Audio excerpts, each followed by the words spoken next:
আমার ইসলাম জুলুম করে নাই। কেউ মনে করেন যে 5 কেজি ওজনের একটা ছাগল কোরবানি হবে না?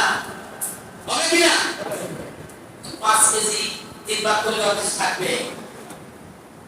ওনার সংসারে মানুষের মনে করেন 10 জন, তার 5 কেজি ছাগল কোরবানি দেওয়ার পরে উনি 2 ওয়াক্ত রান্না করলে শেষ, ওনার 3 ভাগ করা লাগবে। মাসালা হলো উনি ভাগ না করে একা সব নিয়ে নেবেন।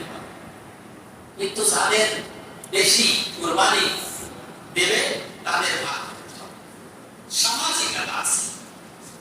আর যিনি সমাজের মধ্যে থেকে ছাগল দিলেন 5 কেজি, তার অনুমতি নিতে হবে সমাজের বাধ্যবাধকতার কাছে যে ভাগ করবো না কি করবো, উনি মতামত দিবেন। কি বলেন? এই সামাজিকতা একটা গুরুত্বপূর্ণ জিনিস, যেটাকে আপনি অবহেলা করতে পারবেন না। এটাও ইসলামের একটা অংশ। একা খাওয়ার চিন্তা ভাবনা করবেন। হাদিস 2 দিকে আছে,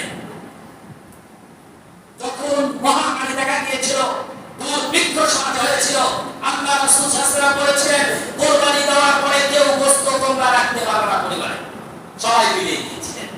যখন দুর্ভিক্ষ চলে গেছে, পরের বারে আল্লাহ রাসূল বলেছেন এবার তোমরা ঘরে রাখতে পারবে। ইট ইজ ইসলাম, ইনসাফ ভিত্তিক ইসলাম। আপনি খাচ্ছেন আপনার বাড়ির পাশে, আপনার ভাই খাচ্ছে না, এটা নাম ইসলাম। ওকেও দিয়ে খেতে হবে।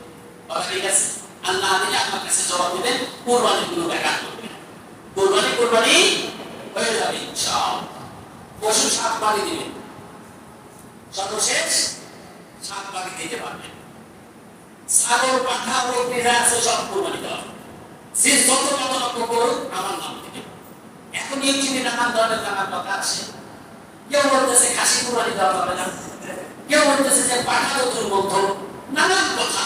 এ সমস্ত কথা পরিত্যাগ করে পাঠা কুরবানি দিলে খাসিও কুরবানি, কোনো সমস্যা নেই। ভেড়া কুরবানি দিবেন, ভেড়া কুরবানি দিলে বেশি সম্মানিত হয়।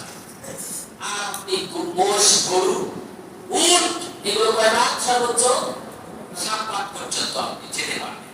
তবে কুরবানির 7 ভাগের মধ্যে কেউ যদি 100 একটু দেরি হয়, একজনের মন মানুষের যদি একটু এদিক সেদিক হয়, তাহলে 7 ভাগই ডিস্ট্রয় পাওয়া যায়। কুরবানি হবে না। বিজ্ঞান ভুল বাকি দেওয়ার ক্ষেত্রে খুব কঠিন।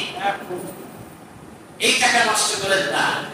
আল্লাহ পাক বলেছেন কুরবানি যখন জবাই করা হয়, জবাই করার পর রক্তটা জমিনে পড়ার পূর্বে আল্লাহর কাছে তার তাকওয়া পৌঁছে যায়। সুবহানাল্লাহ।